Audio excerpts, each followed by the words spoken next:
Hello नमस्कार सबैजनालाई र आज चाहिँ म यहाँनिर तपाईँहरू देख्न सक्नुहुन्छ मणिपुर लेक घुम्न आइरहेको छु हो।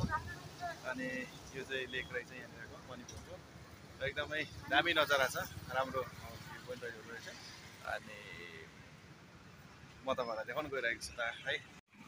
यो चाहिँ मणिपुरको लेक रहेछ है, धेरै लामो रहेछ। तल कहाँसम्म गएको छ थाहा छैन हो, यता उँभो माथिसम्म रहेछ है। अनि यहाँनिर एकदमै मजाको सुन्दर सुन्दर फुलहरू फुलिरहेको रहेछ, रातो रातो फुलहरू।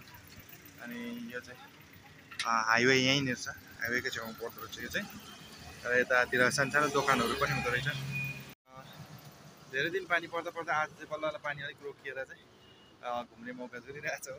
घुम्दैछु अलिअलि, पानीले पुरा डिस्टर्ब गरिरहेको थियो। अनि आज चाहिँ यहाँनिर पानी छैन, मणिपुरमा पानी पर्न छोड्यो आज चाहिँ बल्ल हो। आज लागेको छ अनि त्यसले गर्दाखेरि चाहिँ म यहाँ भ्लग लिएर आउने सोचेँ। आज घुमेको थिएँ, घुम्दै थिएँ, फेरि सोचेँ घुमेकोलाई यसो सानो भ्लग पनि गर्छु भनेर र गर्दैछु। यहाँ अगाडि चाहिँ ट्राफिकहरू रहेछ यो हाइवेको, तपाईँहरू देख्न सक्नुहुन्छ। घाम लागेकोलाई चाहिँ मजा आउँदो रहेछ, राम्रो हुँदो रहेछ हो।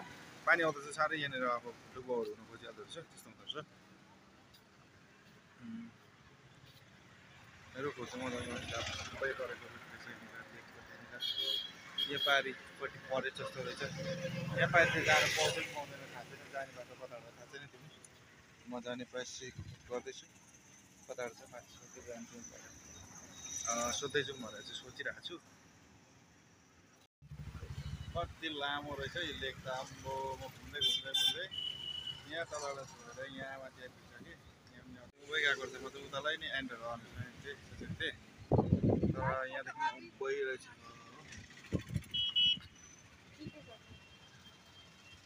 यो देख्न सक्नुहुन्छ। अहिले चाहिँ म टक्कै यहाँ माथि चढिसकेँ।